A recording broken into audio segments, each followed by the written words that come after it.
Welcome to Sports Scope, the most influential sports talk show in the nation.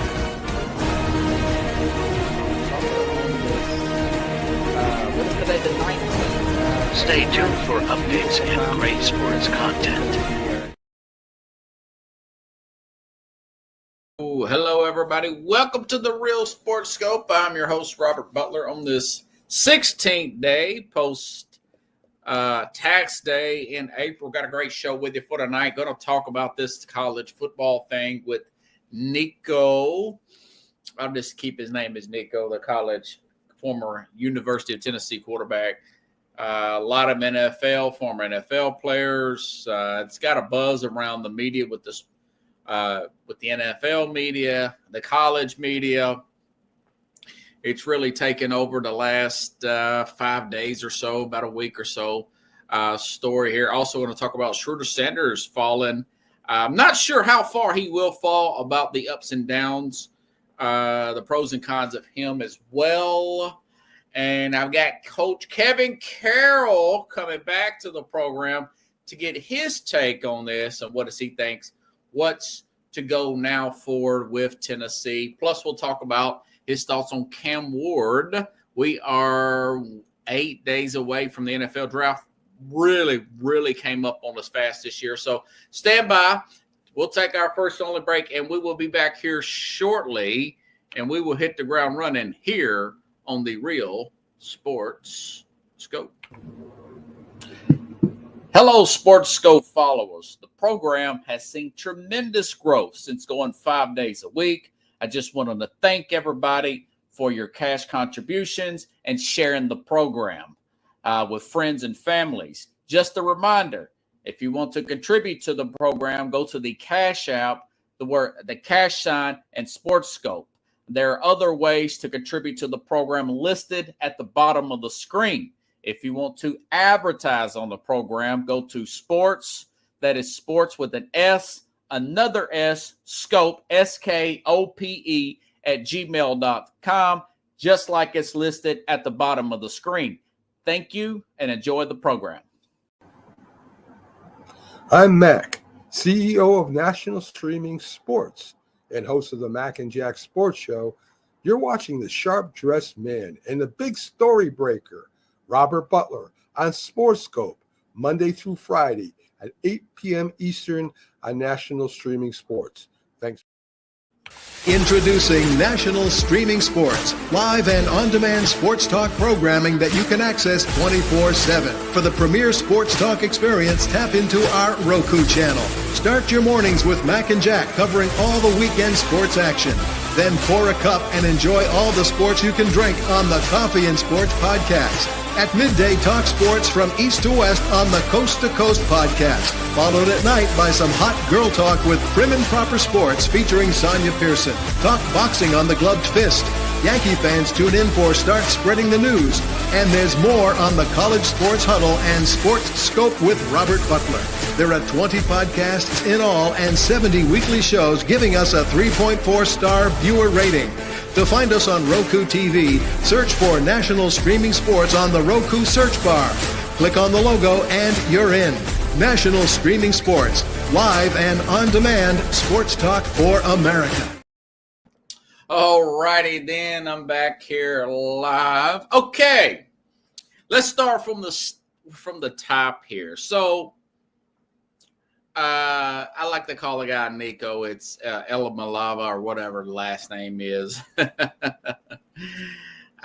Practically a week ago, rumblings came out of Tennessee that he was wanting more NIL money from the university, currently paying him about $2.4 million, wanting $4 million.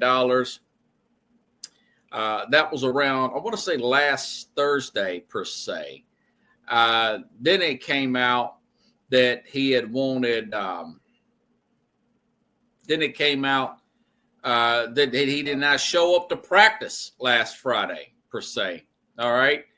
And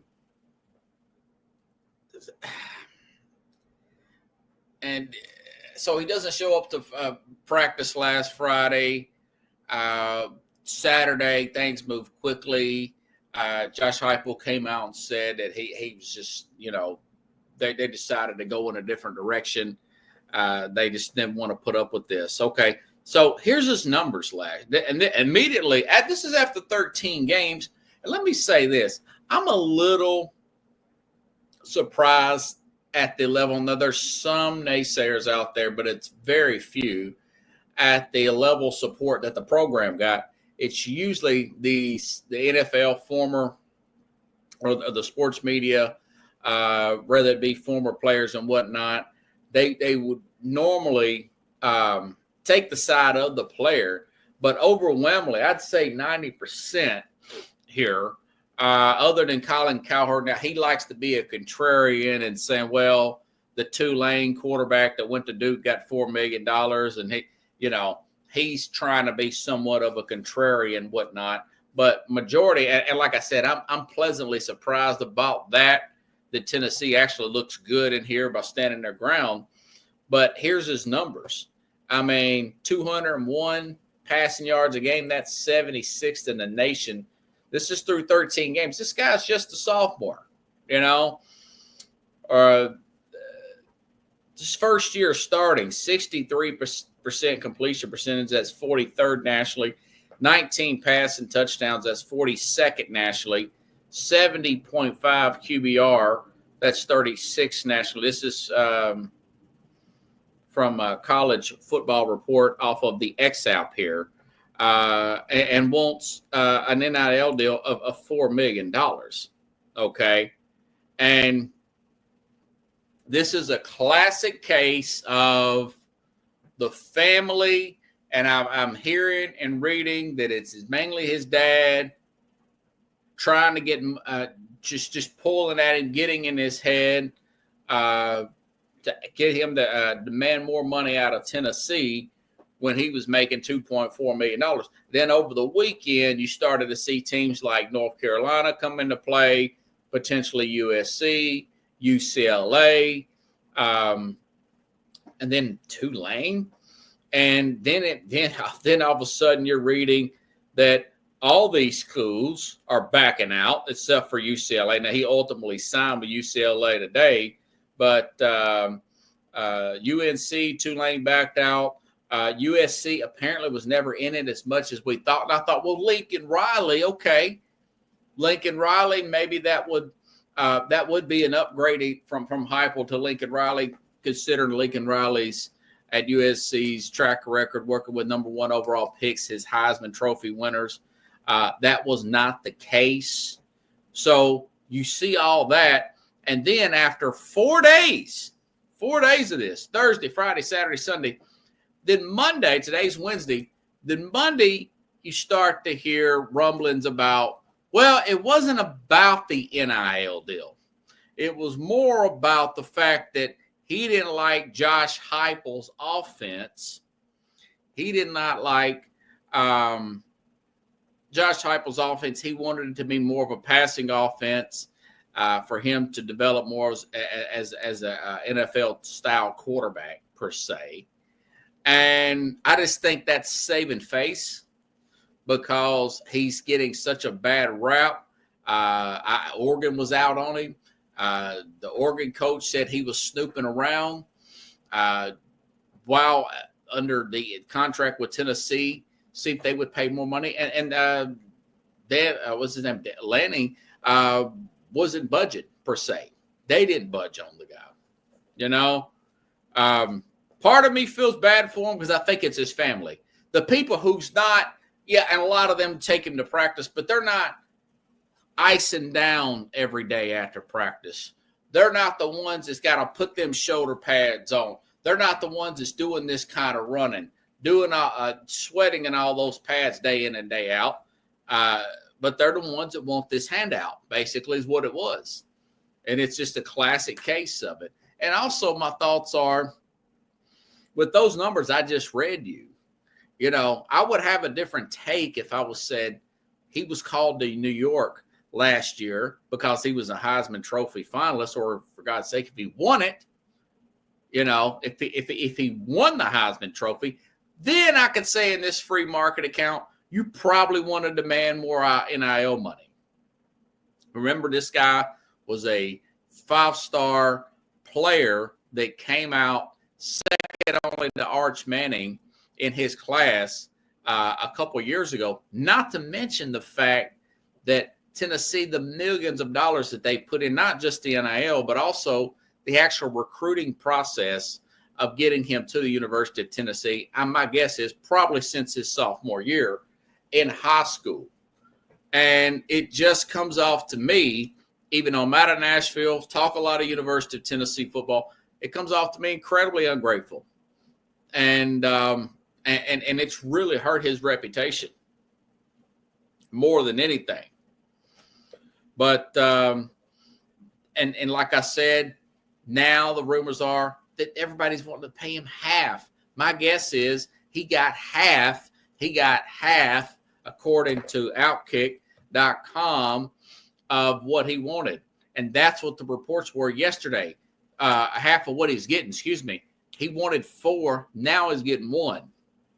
And so he has decided to sign with UCLA, a team that's not even close to playing for a national championship, under a former running back, what's his name? Deshaun Foster, the head coach there, second-year coach, who's already fired his offensive coordinator, Eric Bieniemy, who didn't cut it last year, and they've hired a guy from Indiana named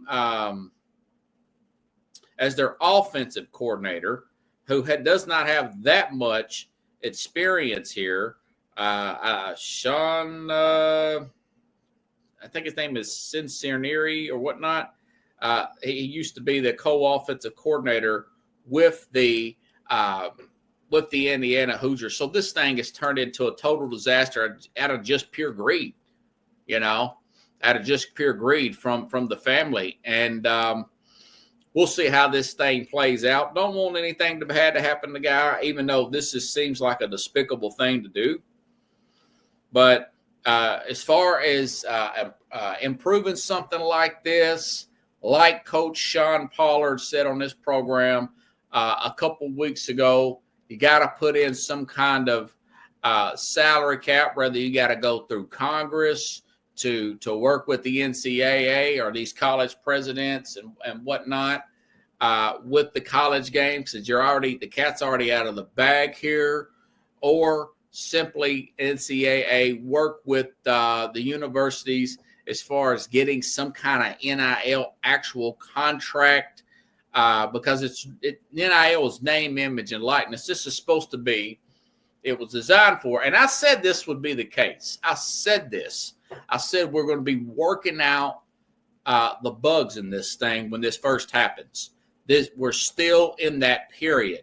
It's been a number of years now, but we're still working out the kinks in the NIL. Try to get some type of protection for the teams, whether it's a 3-year NIL where a player can leave. If a coach gets fired or takes another job, he'll have the option. Or a coach can just simply let the player out of the NIL, say if he gets beat out by another player, and he still get his money and transfer to another school. Something of that nature. You got to have some kind of protections for the organization here. Okay? Now, that's part of the solution. I'll get into that as well, as far as talking to Coach Carroll about it. As far as Tennessee is concerned, listen, I've had my criticisms of Josh Heupel. As far as the offense, I think that's a lame excuse. That's a save your face excuse. But that being said, yeah, Heupel should do some more power running game, put the quarterback under center more, get him. A lot of these coaches in college should do that more. And quite frankly, in the NFL, it gives your running back a little bit more room to run, gives him more ability to get some speed up and whatnot, work on a short passing game, and work on moving the receivers in more and more, have more of a hybrid offense. I saw, though, a lot of that stuff being implemented as not the quarterback under center, but as far as moving receivers in instead of doing that wide offense there, that Baylor-like offense. I saw a little bit of that towards towards the end of the season.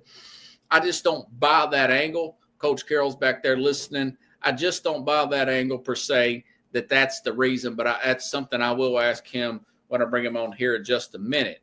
As far as I had some interesting, as far as Heupel, you go from a guy like Heupel, and this is from 24/7. His resume goes back quite a few years. Remember, he played on a national championship team as a quarterback with Oklahoma, but he's worked with players like Sam Bradford, Landry Jones, Drew Lock at Missouri, Mackenzie Milton, Dylan Gabriel when he was at UCF. Heupel's turn. This is from 24/7. Virginia Tech castaway Hendon Hooker. Remember to 2022 SEC Offensive Player of the Year, transfer from Michigan, and got him drafted in the NFL. Knowing this guy was not a skilled quarterback, he just had a great arm, but that's all he could do. As far Tennessee does have Jake Merkender on their depth chart here, 4-star second-year player out of Georgia, and of course they've got Fieza and Brandon coming on in the 2026 cycle, number 1 overall player there in the country. So, and plus that'd be another thing I'll bring up to the coach there is, do they have somebody on the transfer portal? I haven't read that in yet, but I'm sure they're in the making of that, of getting another transfer portal type of quarterback per se. So I think they're going to be okay. They're still going to have some doubters. Urban Meyer, never short of taking a shot at Tennessee, saying that Tennessee's screwed right now at the quarterback position. They probably should have tried to keep the guy, but that's Urban Meyer. You got to take that with a grain of salt. Also, so that's basically it in the nutshell. Hopefully something big will come out of this from the college football landscape where they will work out some guardrails with this NIL to get teams some type of protection, or even take it a step farther, even if you got to get Congress involved, and just do a regular salary cap and just pay the players from the university and put them under some type of contract. And like I said earlier, they'll have the ability to leave through being granted by the coach, or simply the coach moves on to another job and whatnot. That would give them an opportunity to transfer, or they simply just get beat out by another quarterback and then ask the coach to grant a transfer. I don't think there's nothing wrong with that per se. I think that's more than fair. But this is one of those other ones. Do another quick take here, then I'll bring the coach in. Schroeder Sanders rumored to be dropping in the draft at one time. Some of the mocks had him going either number 2 or number 3 to Cleveland or the Giants. Then there was saying there could be, I'm reading and hearing that there could be a free fall with Sanders out of Colorado. But now I'm hearing and reading the draft buzz from Schroeder Sanders is that, of course, the Giants came back. That's fact. Had a meeting with him. Mike Tannenbaum, former general manager of ESPN, saying that usually sign that there's some kind of disagreement in the building. Others are saying that maybe, and could be part of it, that they're trying to trigger a potential trade with the Saints, who Derek Carr has got an injury that could be season ending, and they're not in love, with what's that guy's name? Spencer Rattler, their 4th round pick from last year. But we'll see. I got a feeling that there is a little bit of overkill and criticism for the guy. Mel Kiper has him still as a top quarterback, even over Cam Ward. I'm not sure about that per se. He's got the highest completion percentage in the history of college football, but the criticisms are he can't hit these tight window openings, these tight window type of coverage plays. And he did go to a fashion show and missed practice at the beginning of the season. And he's played for his dad his whole life practically. How is he going to handle some kind of adversity?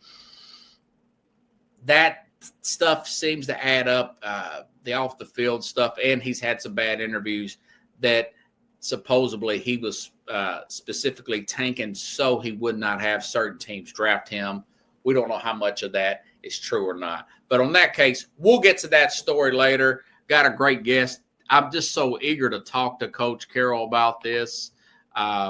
This stuff with Nico from Tennessee, because it's caused a buzz around the pro football and the college football landscape. But let's have Coach Kevin Carroll. Let's have a round of applause for him first here.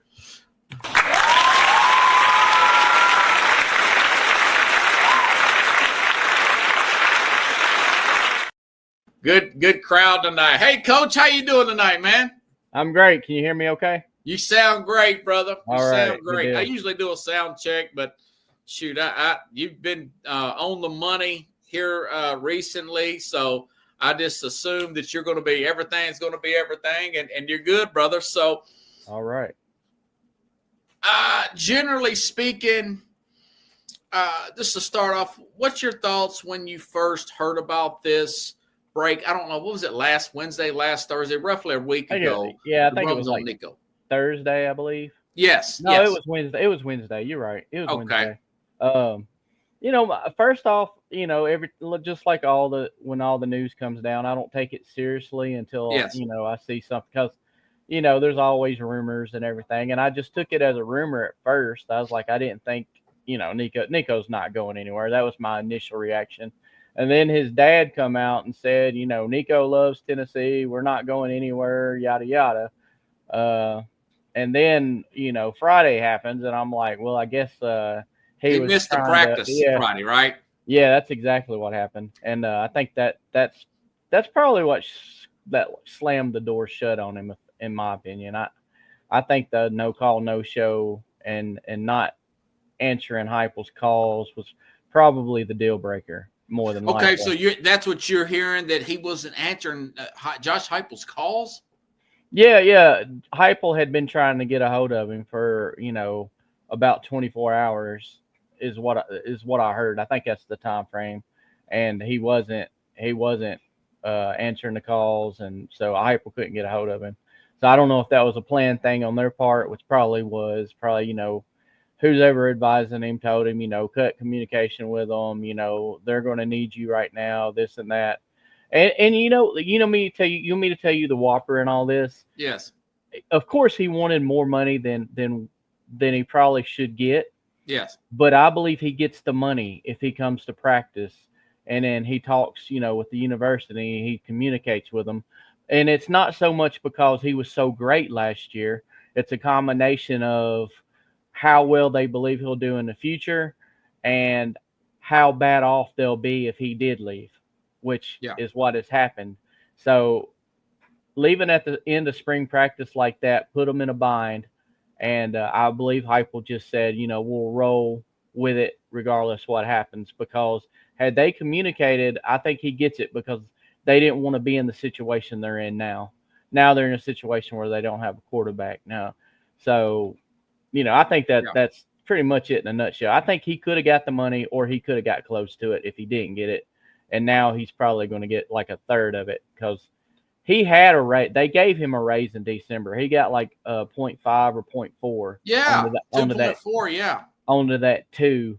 And what I'm hearing is UCLA don't want to give him more than $1 million. That's what I'm hearing. So, and he's going to UCLA now, right? Yeah. I just heard today he committed to UCLA here within the last couple hours, or 3-4 hours, something like that. But he's lost more than half of what he was going to get at Tennessee, even if he didn't get more money. So, and he's in a worse situation. You already talked about that. I mean, yeah, it's, they didn't do him any favors. He should have. He's a young man. That's the culture of their family. The dad makes the calls. I understand and respect all that, but at the end of the day, I think they really they didn't do him any favors this time. It kind of really messed him up because people aren't interested in him not because he's not talented. They're not interested in him because they don't want the baggage that comes with him, and and most of the baggage ain't even him. I've heard him in interviews. He's low, like a soft-spoken, very respectable.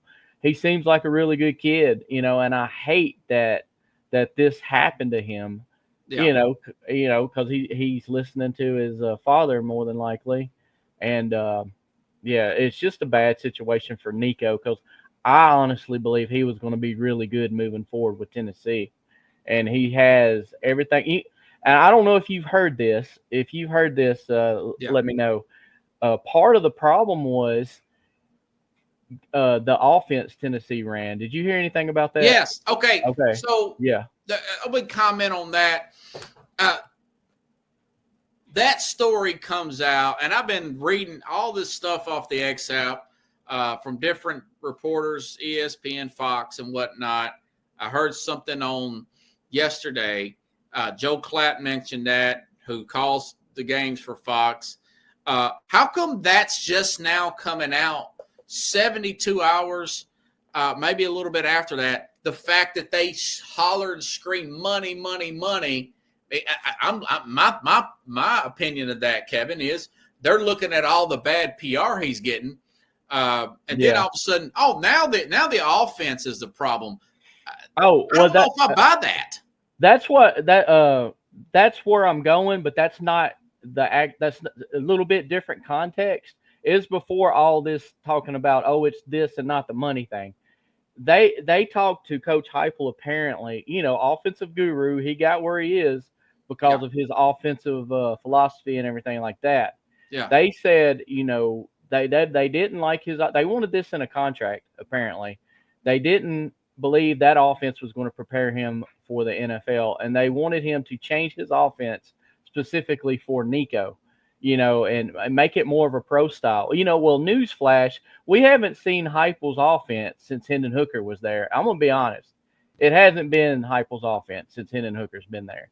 So they ran more of it was, if you look at it last year, it was really more of a pro style offense last year than, Heupel traditionally runs. Now, he runs the ball a lot, but they depended on the run a lot more last year than they had the previous 2 years. So, I mean, the running game was there. The play action passes, he should have hit on more of them. I don't think he played as bad as a lot of people say he did, but he didn't light the world up, and we all know that. Yeah, now, I got his numbers right here. Yeah.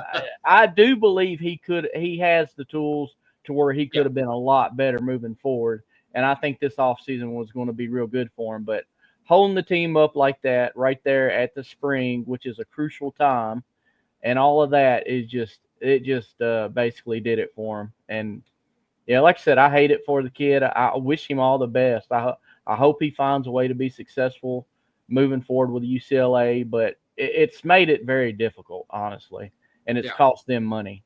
So I mean, aren't you a little annoyed with this? I mean, very annoyed. This is the thing I don't like about NIL. If you're in a contract, then you got to honor that contract, and it can't be an open-end contract where I make a contract, today, and then tomorrow somebody offers me X amount, and then I'm freaking say, okay, I'm going to take this one instead of this. No. Once you sign it, you've got to be committed for at least 2 years. Which, to be fair, he was there 2 years, but he didn't do anything his first year. He didn't start. He didn't play. 13 games. So, I mean, it's horrible. They need more structure, the NIL. We've all agreed on that. And hopefully, eventually, that will happen. It's a good thing Coach Heupel put his foot down, because then everybody will start doing this. And it seems like every other big program is on board. They're like, no, we don't. Are you surprised that Oregon and Carolina, USC didn't bite? And I thought he could get an upgrade if he went to Lincoln Riley. Yeah. But he didn't go to Lincoln Riley. Yeah, I mean, are you surprised that they did stick their foot down the way they did? Yeah, I thought Well, I know he's talented as he is, but I'm not so much surprised simply because of the baggage that's coming with him. I fully understand every one of their positions. They're like, he's going to play 1 year, then he's going to want another. He's going to want more money. Yeah. I mean, it's like we're only going to get him 1 year. That's what they're thinking. I think he's probably going to be at UCLA for 2 years now, just because I don't think he's going to have the opportunity to build his resume up enough for the NFL in one season with UCLA. Talent-wise, he is absolutely talented enough to be an NFL quarterback. Yes. But the stuff that just happened this week, or last week coming into this week, it puts a damper on that. The NFL looks at that kind of stuff, and I mean, it's just it's unfortunate for him that all this has happened. And now, don't get me wrong, if he comes out this season and plays lights out and under the old Pac-12 competition, he probably would have had an opportunity to do that. But they're in the Big Ten now, and it's not going to happen. They're not going to do well. Well, in the Deshaun Big Foster Ten. just fired Eric Bieniemy. Yeah. And they brought in this other guy from Indiana as their offensive coordinator. This is going to be a huge step back, if you ask me. It is. They are going to struggle tremendously. I mean, and Tennessee completely revamped that O-line. I actually think they are better on the O-line talent-wise. It's going to take some time to build chemistry and get the cohesion and everything good on that line. But once they get it going, once they get everything in and the chemistry's there, I believe it's going to be a better O-line than what we had in the past. So, I mean, they put together an O-line for him. The receivers coming in are unproven, but very talented. And I'm going to be honest with you, this is a more talented team than the one we had last year. Are you serious? It's a more talented team than the one they had the year before. Raekwon Thornton, Dylan Sampson, more talented than those guys. Because they recruited well. The guys coming in are very talented. They're higher rated coming out of high school than all these other guys that just left. And that's a good thing for Tennessee fans because they developed lower level players into these guys who are stars. They're just like you just answered that question. You mean to tell me they're better than blah, blah, Sampson and yada? Yes. Okay. Like if you're going off of ratings and coming out of high school and how good of recruits they were, yes, they are supposed to be better. But it goes back to development. They are developing their players, and we wasn't used to this with Palmer, or the other coaches, any of the other coaches. Butch Jones, Dooley, especially Pruitt. Butch Jones. Yeah, Pruitt. They would bring in good players. They wouldn't develop them very well. Well, Heupel and his staff are developing them, and these guys, they were 3 stars. Some of them even 2 stars are coming in, and they're leaving the university and have a shot to go to the NFL because they were developed. And the guys coming up are more talented. So in theory, we should be better around the quarterback. So that's a good thing in that we need these receivers to step up and we need them to play well. But they're more talented than the ones we had last year, I believe. Okay. They're less experienced and we don't know what we got yet. But Mike Matthews. Have you heard about another transfer coming into Tennessee? I heard they're working on getting a receiver, and of course they're working on quarterback. I did my research for the show. I got the guys that they're looking at. I got the guys. What about the quarterback side? I couldn't see the quarterbacks. The ones I'm talking about. I did my research. I've got the 4 that I'm hearing. I've got their stats. I've got everything. I got it on my desktop. So I don't know if you've heard of any of it, but we've got number 1, Sam Levitt out of Arizona State. Number 2, Rocco Beck out of Iowa State. Avery Johnson out of Kansas State, and then Sawyer Robertson out of Baylor. Robertson isn't really very mobile, so he's not necessarily he's probably the least on the list because he's a good passer, decent passer, but he's not not very mobile. And we kind of need a mobile quarterback. The other 3 can all run. The other 3 are mobile quarterbacks, and they can pass. Was it Arizona State? Did he play for Arizona last year? Was he starting? Yes, he was a starter. He was a starter last year in their playoff game. Yes, that's the one that he played really well. Okay. Yeah, he probably be ideal, him or Rocco. And what I heard today, Tennessee had their private jet in Tampa, Florida, where Rocco Beck lives, the Iowa State quarterback. So now you take from that what you will, but that was the word. So Rocco might be the one that they're interested in. But this is what I think is going to happen. I don't think they're going to chase anybody. They're going to add a quarterback to the portal no matter what, whether he's just a depth piece or if he's someone who can come in and potentially be the starter.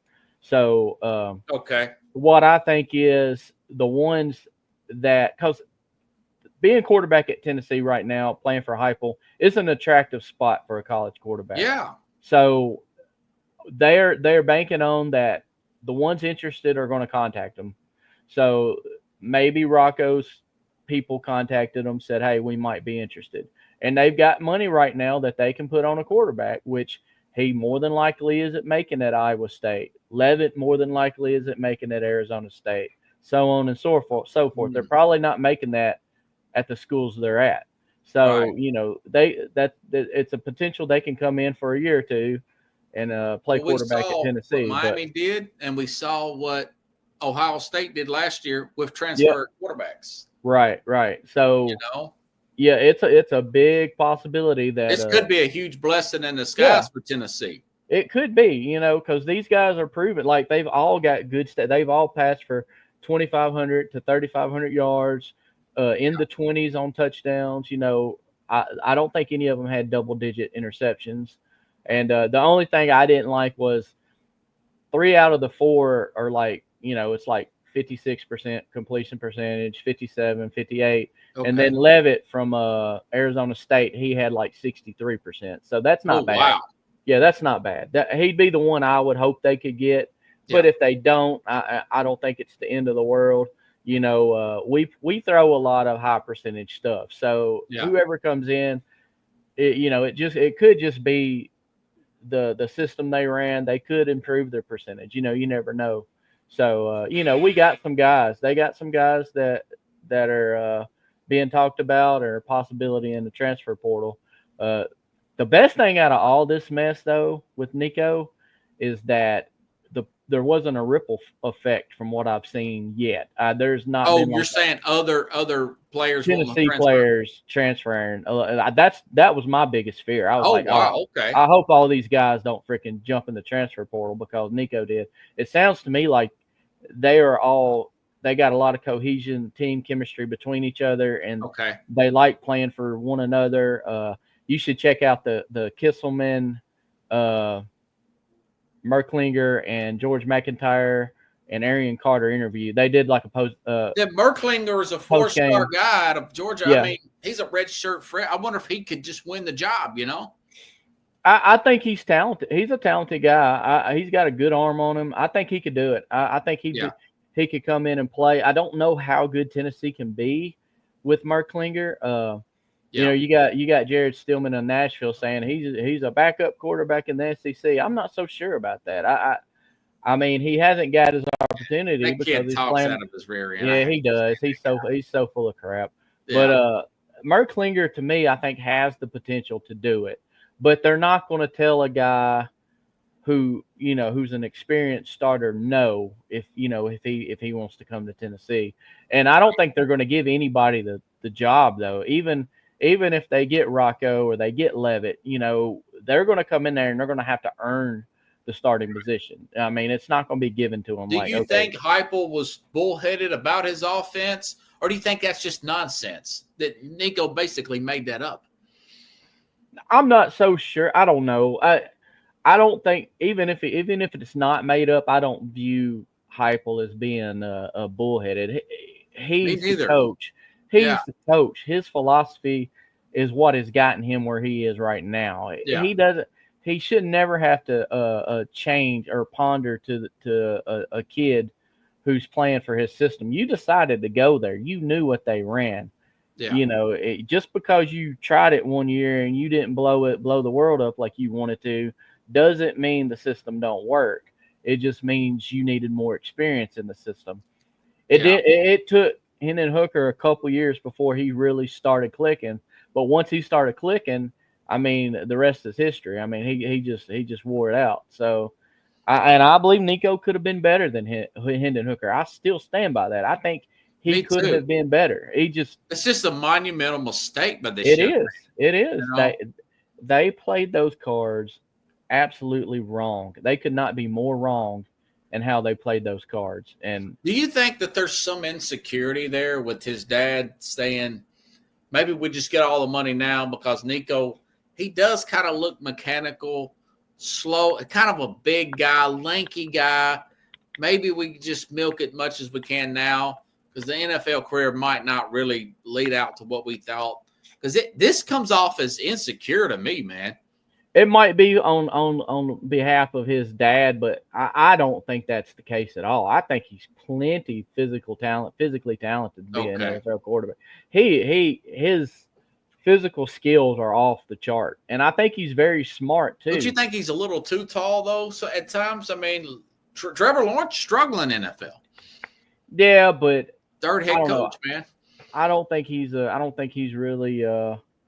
I know people compare him to Trevor Lawrence because of his height. I don't think he's really really Trevor Lawrence, though. I think he's even more physically talented than Trevor Lawrence, in my opinion. Yeah. When it comes to throwing the ball and accuracy and stuff like that, he's really off the charts. Yeah. Some of it is just in his head. He gets in his head what he did last season. He's a redshirt freshman starting his first season. I mean, I expected those things. Yeah. I did expect him to have better numbers. Don't get me wrong. But, me too, yeah. But at the same time, I just chalked it up. It's going to take a little longer than I thought it was. And I think he would have been better this year. How much better, we'll never know. But, it sucks. I mean, if he'd have left the door open, he might have been able to come back. But I didn't catch that he was blowing off Heupel. Yeah, the no call, no show, not answering your phone. I mean, just the millions they invested just recruiting him, not actually the NIL money. Yeah, the money. I mean, it just feels like a huge slap in the face, man. When I heard he got $8 million, like before he even got to Tennessee, right? I'm sitting here thinking we got this guy for 3 years, no matter what. I was like, we got that nailed down. I think it'd be humble and grateful for that opportunity. I'm sitting here like, there's no way this kid's leaving us, giving him that much money, and I was just shocked when I heard he left. I was like, man, I'm all for paying the players. I'm not for this. This is just ridiculous. It's not fun for the fans. You can't get attached to a player. And what's the good thing about college football? You got a player, you can follow this kid for the next 3 years or at least 3 years usually. I'm okay with giving them one transfer, but after that, dude, you're that's where you're at. We're teaching them that they're not accountable at all for their decisions. Right. It's what we're teaching them. I'm saying I'm old school. I wasn't crazy about the paying the players, but I understand it. It. The schools make millions of dollars. And it's sure the they TV should money's get something. getting crazy, yeah. Yeah, and getting the millions that they're getting is all well and good, but in my opinion, it shouldn't have started out that way. If it progressed to that, then okay. But from the get-go, getting the millions, no, they should have started out lower and then let it progress. Let the market value do its thing. But no, they jump out right away. And hey, Tennessee's guilty. They're the ones that started it. I mean, but here we are. But I knew this would come. I knew it would come to this. I just thought maybe the NCAA and even particular, hey, if you got to get Congress involved, put the particular guardrails. You got to check the school at some point. Yeah. It can't just be, hey, give me some money. I'll be here today or maybe tomorrow. I mean, that's right. Just, yeah. And how Heupel handled this is basically has set the tone for how this is going to go now. Yeah. Had they caved and just paid him, then this would be something that happened a lot more. It could happen to the next player. The fact that Heupel put his foot down and every other coach in these big programs immediately said, we're not interested, that set the tone right there. Or that tells everybody, hey, you're not going to do this to us. Kudos to Dan Lanning in Oregon. And, good for them. Ohio State didn't say nothing. Michigan didn't say nothing. Yep. You know, so hey, what's your thoughts about Schroeder Sanders? He's all over the place, man, as far as drafting. Do you believe the criticisms to be true? Can't make throws in small windows. These are from some general managers and scouts that I've heard of. And, you know, he did blow off practice for a fashion show. He's always played under his dad. What do you think about those criticisms? I watched him see play dropping, myself. man? I watched him play myself. I know what he can do. I don't care what they say. Yeah. To me, there's a bunch of talking heads because they have a job. Yeah. And this is how they make their money. And they're going to say stuff that's going to get them, you know, basically screen time. Yeah. And I believe Shedeur has a pretty good chance of being the best quarterback in this draft. And that includes Cam Ward. I believe Cam Ward is more talented. He has a bigger arm. Yes. He's probably better as far as athlete-wise. He's a better athlete physically. But you know what? So is Anthony Richardson. Right. Good point. So, I mean, he's more accurate. He's faster up here when it comes to reading defenses. The processor. That's Better, what I said his pros are. He's better at processing. Yeah. Going progression to progression. He's not running around, you know, just trying to do stuff, ab-libbing it. Like, you know, people like to compare Cam Ward to Patrick Mahomes being able to ab-lib. Yeah. He is not Patrick Mahomes. Right. And when he gets to the NFL, he's not going to ab-lib like he did in college. It's different. It's just a different thing, different game. Patrick Mahomes is beyond the most talented guy in the NFL at quarterback, and he's got it upstairs as well. You're lucky if you ever find that. How far do you think that where do you think Sanders will fall, in your opinion, from what you see? What I'm hearing is the Giants are very interested in him. Okay. So they also, the Giants are very interested in him. And, you know, you mentioned him being coached by his dad, yes, you know, all his life. Did you know that Tom Brady has been tutoring him for years, basically? Yeah, so that was my mock. I have not put it out there yet, but I think that the Raiders could take him at 6. Some are saying that the Giants are looking at possibly that they're real high on maybe Abdul Carter, but they've got that early second-round pick. They can move back into the first. Right. You know, and also they can dangle that third overall pick to get a Saints to trade up because the Saints have an issue with Derek Carr, who may miss the whole season. So do you see that angle? Yeah, possibly. The whole Tom Brady thing with Shedeur, to me, though, is I think that just goes to credibility. You know, I think that gives him more credibility to be under the tutelage of Tom Brady. His dad being who he is, he's going to make sure he's got the best minds around him. You know, he's going to make sure he gets the best training, all this kind of stuff. Now, is he a little, you know, pampered? Of course he is. He's Deion Sanders' kid, you know. Yes. He's brash. He's cocky. I just kind of I don't think that people need to compartmentalize this stuff. Like, I can separate that from the field. I think when he's on the field, he's a football player and he's there to win. And he's extremely confident in himself. I don't agree with him holding on to the ball too long and all this stuff. He played behind a horrible offensive line and, you know, stuff like that. I think they're taking it out of context to make a story, you know, and I'm not even a big Shedeur fan, but if I'm taking a quarterback this year, he'd be the one I want because of what he's got up here, you know, and I'm Titans fan through and through. If they pick Cam Ward, I'm all in. I'm not going to be one of these people on Facebook. I'm never watching the Titans game again. I'm not going to do that. I mean, if they pick him, I'm all for him. I hope to God I'm wrong and that he is the guy and he's the guy that all right, one question real quick. Yeah. If Jeremiah Smith was coming out in this draft, if he was eligible to come into this draft, would you want to take Cam Ward or would you take Jeremiah Smith? Oh, I'd take the quarterback. Or I may take. You didn't hear what I said. Go I ahead. said Jeremiah Smith, the wide receiver out of Ohio State. A wide receiver? The Because it's a wide wide receiver. receiver out of Ohio State. Now, if you think Cam Ward is the guy, no questions asked, sure, you take him.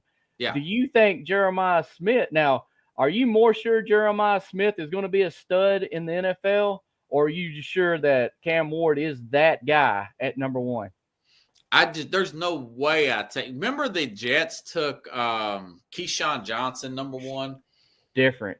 I like Jeremiah Smith, but he is the best player in college football. Yes. Last season. Yes. He's the best this season. Look, this kid, if he come out this year, I think he would be number one. He'd be the number one pick. I wouldn't pick anybody but him. You know why? Because he is the most sure thing in the NFL. Receivers, they're easy. You can tell when a receiver is really good. I mean, and people were saying that about Harrison last year. And Harrison ain't bad, but he's not as good as a Jeremiah Smith. No, this guy's like T.O. kind of. Yeah.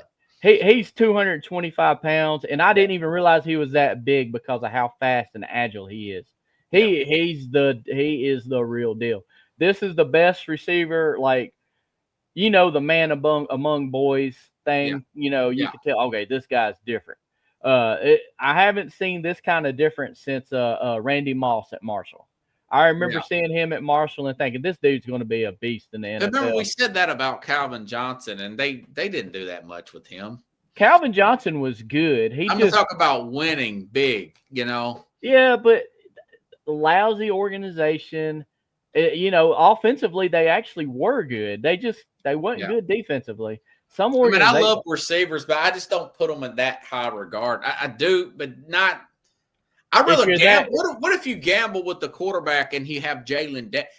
Cam Ward's numbers are very similar to Jaden Daniels his last year, other than the rushing touchdowns. Every quarterback at Texas Tech for the last 10 years numbers are similar too. To Patrick Mahomes. Yeah. I'm just saying, But Cam Ward's. I don't put that much. Yeah, I don't put that much stock in the college stats. The only one, and Joe Burrow. Remember how accurate he was, and he wasn't just throwing these little quick he was throwing it down the field, and he was making fast decisions. Even though he had Jefferson and Chase on each side, which is a big advantage, he was hitting them quick. I'm sitting there like he's going to be a good NFL quarterback because how fast he made decisions and how accurate he was. And that's I just don't get that with Cam Ward. I think his ab-living and being able to keep plays alive, it jacked his stats up. That may come back and bite him. I that's why I don't like him. That's why I don't like him at number one because I think. Would you trade down and maybe try to get Sanders at 3 if the Giants came up? If possible, yeah, I would do that. If possible. I heard today, this is what I'm hearing. The Saints are freaking dead set, love freaking Cam Ward, and there's a chance that they're going to freaking offer the house to get him.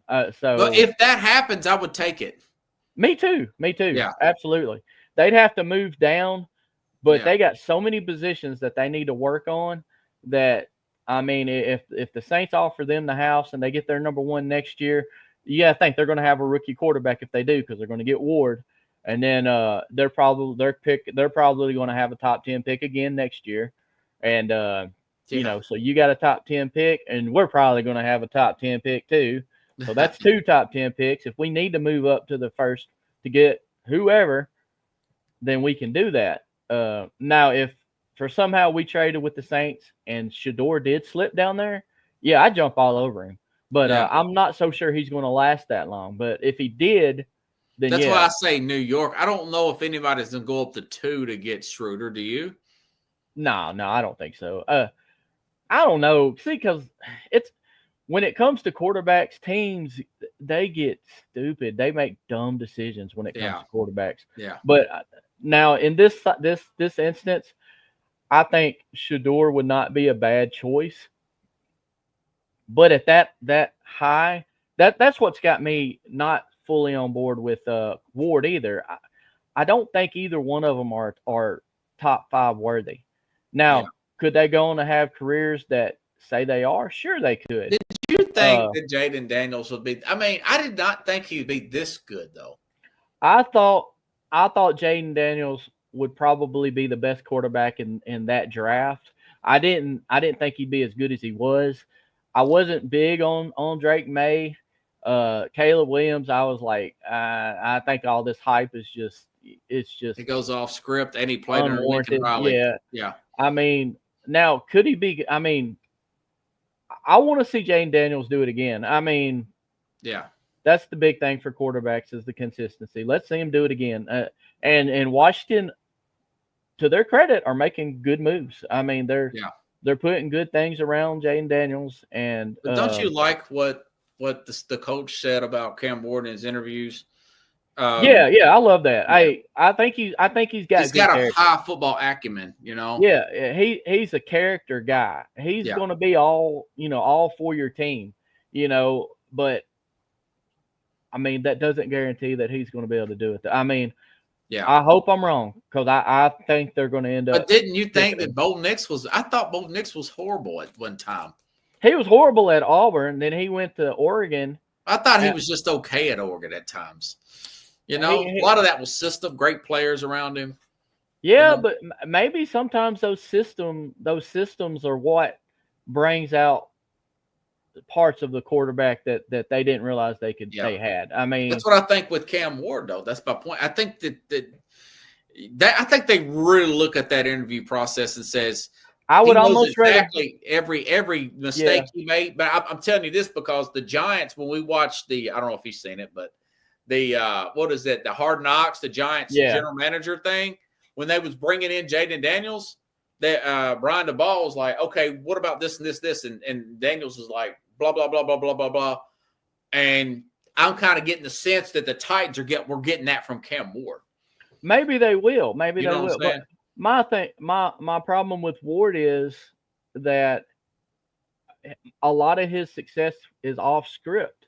I'd feel better about Caleb Williams' mistakes. Yes, I'd feel better about Ward if most of his stuff came within the system. Like he dropped back and he didn't have the ball that long. He got rid of it. He found his guy, and all this. It could be a bust. You're right, man. I hope I'm wrong. Because I'm ready for the Titans to turn it around. 2 years. You got Lagway will probably be available from Florida. And then you got probably Arch Manning. I don't think Arch Manning. Do you think Arch Manning's coming out next year with 1 year? Hey, if we've got 2 top 10 picks, I sure hope so. Well, I'm just saying, if they draft Ward and they don't get I want the King's ransom method and just go with the Eagle. But if it doesn't happen, they tank Ward. I'm not going to just. I think there's a possibility he could hit. But if he don't hit in 27, don't you think he'd be on a shorter leash? By the way. With all the experience, his age, if he's not doing nothing after 2 seasons, I think it would be time to move on from. If he looks like Will Levis after 2 seasons, the NFL we have today, you don't get that much time. Like if you get more than, do you think 2, they would pull the plug on him after 2 seasons if he looks like Will Levis? Yeah, if he looks like Will Levis, he'll be gone. I mean, okay. If that's he looks my point. like, I mean, did you get another quarterback at 27? He looks like Anthony Richardson. He's gone. I mean. Oh, I'm sure they're thinking about maybe getting a quarterback. Yeah. So I mean. I think he's a way better prospect than Anthony Richardson. No, I mean he might be. I mean Anthony Richardson physically is supposed to be like the guy, and I'm not so impressed by stats in college, but when a quarterback doesn't have great stats in college, that's a big red flag for me. Anthony Richardson looked horrible in Kentucky at times. Yeah, Anthony Richardson. I didn't want Levis. I mean, when we got him, is like I said, I was all on board. I was like, I hope I'm wrong about this guy. They see something we don't, right? But yeah, Richardson in college, he was around 55% completion percentage. I mean, he wasn't that good a quarterback at Florida. He pulled some stuff out of his hat because he was such a good athlete. And I'm like, athletes and quarterbacks are 2 separate things. I mean, sorry. Yeah. Yeah. But hey, it's fun time of the year though. I'm looking forward to the draft next week. I mean, we'll see what happens, man. Uh, I'm like you. Honestly, if they get the ransom, take the ransom. Yeah, for real, for sure. But, yeah. But if we get him, like I said, taking Travis Hunter or Abdul Carter. The only thing about it, if Abdul Carter, if he's healthy, I'm 100% Abdul Carter. But it's hard to know about his foot, because as an edge rusher, that's an important thing. He needs to be able to push off on his foot, and he needs to be able to do those things. And he didn't work out. He didn't do his pro day. He's still healing, and all that. If I knew for 100% that he was going to be 100% healthy, come training camp, didn't have to miss any time, I'd be 100% on board, because I do think he's the most talented player in this draft. Yeah, by far. Just like next year, Jeremiah Smith. Well, he might not even come out. I mean, he might not come out. I think he would. No, he'd be a sophomore, right? Yeah. So he'll need one more year. So 27. Yeah. If we're still sucking by then, 27, you have Lagway. I think Lagway is really that good from Florida. If he keeps progressing. Look, Florida, we got a lot of snake oil at the end of that season. Look, that coach still ain't it, and I'm glad it happened. Because he's a Florida quarterback, or you're just saying that? No. I'm talking about the coach. Coach. It's snake oil. And I haven't seen enough from Lagway to say he's that good yet. I don't know if he's that good yet. Let's see what he does next year, because I think Florida's going to be bad again next year. I do. Oh, I know that I would pick Florida over Tennessee in a minute next year. Right now, because they just lost their quarterback. That's what Urban Meyer said too, by the way. But let's see what happens with if I see anything out of Merklinger and or McIntyre or somebody they bring in, then I'm all Tennessee, because I think they're better everywhere else. I think Tennessee, honestly, if you ask me, they're 2 or 3 defensive tackles away from being a legit national championship contender. Yeah, and that's also what they're trying to go for in the portal as well. They're trying to get need meat tackles in the middle, Yeah. So. All right, man. Hey, I'll bring you on after the draft and get your see what you think, buddy. Sure, sounds fun, man. Anytime. I appreciate you coming on. Thanks for the homework there, brother. With the I'll keep up with those quarterbacks. Yeah, no problem. No problem. Portal. Yeah. Hopefully we get one. I'm thinking the most likely would be Rocco Beck out of Iowa State, but I'm hoping. Well, maybe he is the better player than the Arizona State guy. He might be. He had. Oh, you got a second. Yeah. Let me pull up his stats real quick. Because talking about the Arizona State guy, remember that running back for Arizona State was a beast. Yeah. Maybe they leaned a lot on him, Stataboo, whatever. Yes, sir. Okay, Rocco, he was 59% completion percentage, which isn't horrible. But it's not great. And he had 25 touchdowns, 9 interceptions. That's not bad. And then he rushed for how many yards? He rushed for like 400 or 500 yards. He sounds like Will Howard. Well, they won a championship. Yeah. So he rushed for like 400 yards and another 8 touchdowns. He might be the best one then. Possibly, yeah. Levitt, he's 2,800 yards, almost 25 or 29, 24 touchdowns, 6 interceptions. He was 61.7%. Who's Levitt, from Arizona? Arizona State. But he might be the one then. Yeah, he looks.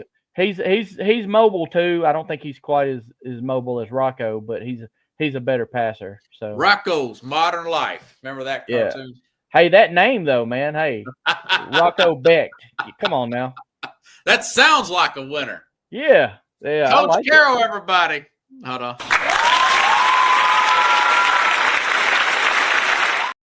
Thanks, buddy. I'll see you, man. All right, everybody. I hope to have I'll probably replay this one tomorrow and have the Mad New Yorker on Friday. We'll probably record something, bring it on. Either way, stay tuned. Next week, I will be back here live, guarantee, giving you my top 10 mock draft here, everybody. So have a good night. I'll see you. Otherwise, same time, same place here on the Real Sports Scope. Network.